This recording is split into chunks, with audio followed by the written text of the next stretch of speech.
우리를 언제나 다스리시며 우리의 사랑의 신랑이 되어주시는 우리 주님의 이름을 송축하며 오늘의 묵상을 시작합시다.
우리의 신랑이 되어주시는 예수님의 이름을 송축할 수 있게끔 인도해 주심을, 은혜를 허락해 주심을 감사드립니다. 우리 주님을 생각하며 주님 안에 있는 우리의 삶을 비추어 볼 때 주님의 모습을 보여주시고 우리의 묵상으로 인하여 주님을 더 깊이 사랑하는, 또 순종함으로 그 사랑을 표현하는 우리가 되게 해주세요. 예수님의 이름으로 기도합니다. 아멘. 아멘. 어저께 디모데전서 2장 11절부터 12절 같이 보았습니다. 한 번 더 볼까요? 여자는 일체 순종함으로 조용히 배우라. 여자가 가르치는 것과 남자를 주관하는 것을 허락하지 아니하노니 오직 조용할지니라. 제가 일부러 어저께 여기에 나오는 여자가 가르치는 것과 라는 말을 집중하지 않았습니다. 왜? 오늘 하려고, 오늘 생각해 보려고 집중하지 않았습니다. 어저께는. 오늘은 집중합니다. 여자는 가르침을 금해야 할까? 교회 안에서 여자가 와서 강의하는 것을 우리가 허락하지 않아야 할까요?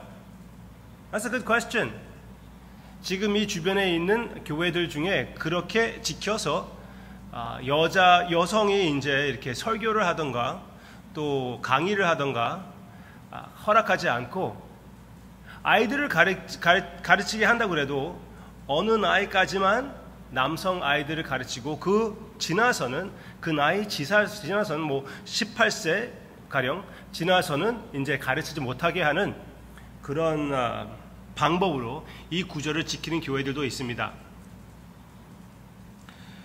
그러면은 우리 교회에서도 어저께 제가 말씀드렸다시피 여성을 목사 안수 주지 않는다고 하기 때문에, 그러면은 그런 교회로 속하는가, 그렇게 따르는 것이 그런 교회이든지 아닌지 그게 중요한 것이 아니라 그게 성경적인가 아닌가, 어떻게 우리가 성경을 따라야 하느냐, 여자들이 교회에서 가르치는 것을 금해야 할까, 그것을 물어보는 것입니다.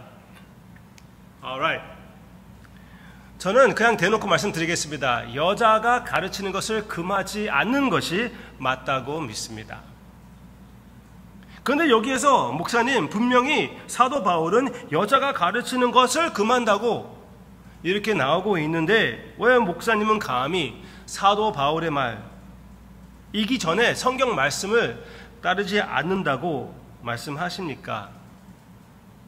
이 말씀은 분명히 사도 바울이 디모데에게만 하는 말도 아니고 디모데가 섬기는 교회에게 하는 말도 아니고 전체 교회에게 사도의 권위, 하나님의 권위로 해주는 말입니다. 그건 인정합니다. 그렇지만 여기에서 저는 사도 바울이 교회에서 여자들이 가르치는 것을 금한다 라고 말하지 않는 것으로 봅니다. 분명히 그렇게 써 있는 건 맞아요. 그렇지만 그 의미가 아니라는 것이에요. 다른 의미가 있다는 것입니다. 왜 내가 그렇게 얘기를 하냐면은 사도 바울이 교회 안에서 여성이 말씀을 가르치는 것을 금하지 않았거든요. 다른 데에서는 인정을 했습니다. 설교가 일종 예언이라고 할까요? 말씀 선포잖아요. 네? 적어도 말씀 선포이잖아요. 예언이 말씀 선포에 속한다면은 사도 바울이 이런 선지자들을 여선지자들을 인정했습니다. 사도행전 21장 9절 빌립의 딸들 대해서 사도행전에서 이렇게 나오고 있습니다. 그에게 그는 누구냐면은 빌립입니다. 빌립에게 딸 넷이 있으니 처녀로 예언하는 자라. 처녀로 예언하는 자라. 분명히 나왔죠. 그리고 사도 바울이 교회의 삶을 얘기할 때 이렇게 말을 했습니다. 교회 안에서 하는 여자들의 모습을 얘기하고 있습니다. 무릇 여자로서 머리에 쓴 것을 벗고 기도나 예언을 하는 자는 그 머리를 욕되게 하는 것이니 이는 머리를 민 것과 다름이 없음이라.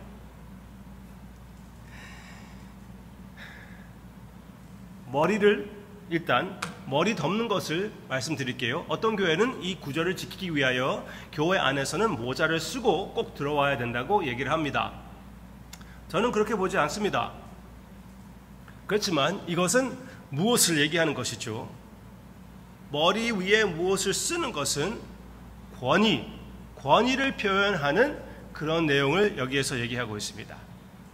권위를 인정하는, 내 위에 권위가 있다는 것을 인정하는 것, 그것이 바로 여성의 모습을 얘기하고 있는데 그때에 그것을 표현하기 위하여 커버링을 사용했습니다. 이것을 엄밀히 따진다면은 사도 바울은 여기에서 머리털 자체도 머리를 덮는 것으로 치지 않습니까? 왜? 머리를 민 것과 그것을 벗고 한다면은 머리를 민 것과 다름이 없다 그렇게 얘기를 하잖아요. Alright. 하여튼 머리털, 머리가 이 덮는 것인지 옷감으로 덮는 것인지 그 의미는 나 위에 권위가 있다. 권위 밑에서, 즉 교회의 그 허락으로 내가 지금 하는 것을 하고 있는 것이다. 그것을 인정하는 거예요. 그러면은 그 원리를 지키면서 한다면은 사도 바울이 이렇게 얘기하잖아요. 대표 기도도 허락이 되는 것이고 강의, 즉 예언도 허락이 된다고 사도 바울이 얘기하고 있지 않습니까? 그리고 방금 우리가 읽었던 이 내용도 여자를 올리는 그런 내용입니다. 11절 여자는 일체 순종함으로 조용히 배우라. 배우라는 것에 그것이 아주 큰 특징이라고 봅니다.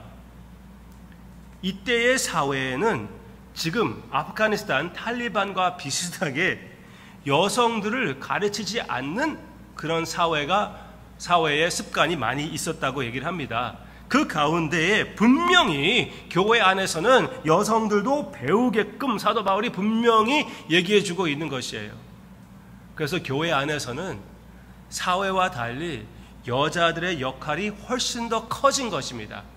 훨씬 더 커졌기 때문에 그것을 분명히 사도 바울이 사도의 권위로 다스릴 필요가 있고 이것은 질서를 따라 은사를 사용하라는 것을 얘기해주고 있는 것이라고 믿습니다. 그렇게 믿는다면은 하나님께서 세우신 그 질서 안에 나에게 주어진 은사를 그리고 남에게 주어진 은사를 제대로 사용하는 것은 맞습니다. 신약 성경만 그렇지 않습니다. 특별한 은사가 있었을 때 구약 성경에도 역시 그런 모습이 나오고 있습니다. 어디에서 그게 나온다고요? 많은 사람들이 드보라를 얘기합니다. 그렇지만 드보라는 그렇게 좋은 예화가 아닙니다. 왜? 드보라는 사사였는데요. 이거는 제대로 된 남자 지도자가 없었기 때문에 드보라가 할 수 없이 지도자가 된 것이었거든요. 선지자의 역할을 했습니다. 그게 아니라 그것보다 호시아의 때에 그때의 선지자를 찾아갈 때 홀다라는 선지자를 찾아가 봤습니다. 열왕기하 22장, 역대하 34장에 나오는 인물입니다.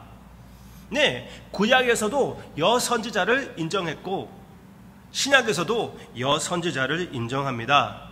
그래서 저는 교회에서 여성이 강의하는 것을 금한다는 것, 여성이 가르치는 것을 금한다는 것이 맞지 않다고 생각합니다. 그러면 사도 바울이 그냥 그대로 놔두면 안 되잖아요. 사도 바울이 여기에서 그럼 무슨 말을 하는 것입니까? 여자가 가르치는 것과 남자를 주관하는 것을 허락하지 아니하노니. 여기에서 주관하는 것을 얘기한다는 것은 제가 알기로는 특별히 여기에만 사용하는 그런 언어인데, 다툼을, 자기 권위를 내세우면서 남자를 억누르는 것을, 그런 것을 얘기한다고 봅니다. 또 여기 오직 조용할지니라, 그것은 교회에서 입을 막고 있으라, 그런 의미보다 이 조용은 잠잠함을 얘기하는 것입니다. 너무나 시끄럽게 하지 않는, 평화를 지키는 마음의 태도를 얘기하는 것입니다. 결론을 맺겠습니다. 그러면 하나님께서 주신 그 질서, 이는 아담이 먼저 지음을 받고 하와가 그 후며, 그 말이 나오고 있지 않습니까? 하나님이 주신 삼위일체의 질서를 나타내는 그 질서를 우리의 가정과 가정을 따라 교회의 가정, 믿음의 식구 안에서 그것을 지킬 때 남성이 하나님의 권위를 사용하여 잘 교회를 다스릴 때 그 교회를 하나님께서 허락하시는 것처럼 이 권위 가지고 어떻게 할 것입니까? 남성들에게 이 큰 책임을 주었는데 그러면은 어떻게 사용해야 됩니까? 그것은 모든 교회 식구가 하나님께서 각각 주신, 각각 사람에게 주신 그 은사를 잘 사용하게끔, 잘 발휘하게끔 그 은사를 찾아내는 것이고, 그 은사를 사용하는 것입니다. 그 은사가 섬김이든지, 그 은사가 찬양이든지, 그 은사가 가르침이든지, 남자든지 여자든지 누구나 하나님께서 주신, 성령님께서 허락하신 그 특별한 영적 은사를 사용하게끔 하는 것이 하나님께서 주시는 권위를 제대로 사용하는 것이 아닙니까? 물론 질서를 많이 얘기했습니다. 그렇지만 제가 이 질서에 대해서 얘기할 때, 말씀을 마무리할 때 이 질서가 어떤 질서인지 기억하시기를 바랍니다. 우리의 신랑의 사랑의 질서입니다. 우리의 신랑께서 사랑하는 신부를 다스리시고 보살피시고 이쁘게 하시는 그 사랑의 모습입니다. 그 모습을 우리의 질서로 나타내고, 그러므로 인하여 아름답게 우리의 신랑께서 주신 그 은사를 마음껏 사용할 수 있다면 얼마나 아름다운 교회의 모습이 될까요? 분쟁이 없고 사랑이 넘치는, 참 주님께서 만들어주시는 그런 교회의 모습이 되지 않을까요? 그 모습을 기대하며 이 마지막 찬양 주님께 드립시다.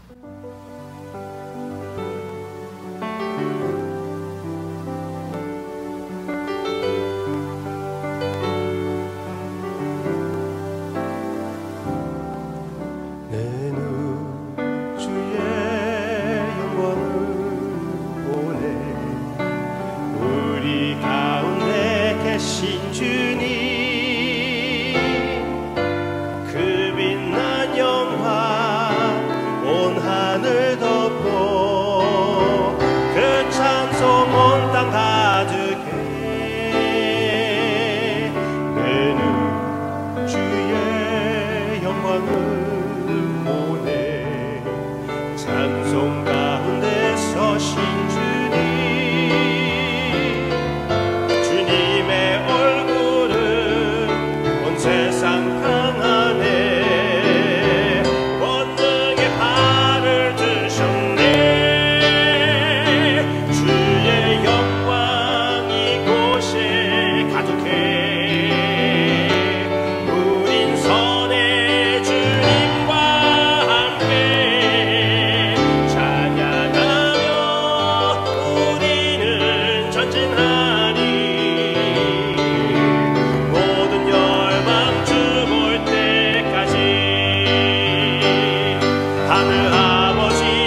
모든 열방 주님의 영광을 볼 때까지 최선을 다하는 우리의 모습이 되기를 원합니다. 특히 지금 아프가니스탄, 거기에서는 탈리반이 주권을 잡고 있는데 그들 밑에 있는 여성들에게 가르침만 아니라 배울 기회도 주지 않는 그런 끔찍한 상황이 벌어지고 있습니다. 우리에게는 주님의 특별한 은혜를 허락해 주셔서 우리 모두 다 마음껏 배울 수도 있고 가르칠 수 있게 해주신 그 크신 은혜, 우리만 즐기는 것이 아니라 그들 위해서도 간절히 주님 앞에 기도하고 우리 모두 다 주님의 아름다운 모습이 땅끝까지 나타나는 것을 위하여 열심을 품는 주님의 교회가 되게 해 주시옵소서. 예수님의 이름으로 기도합니다.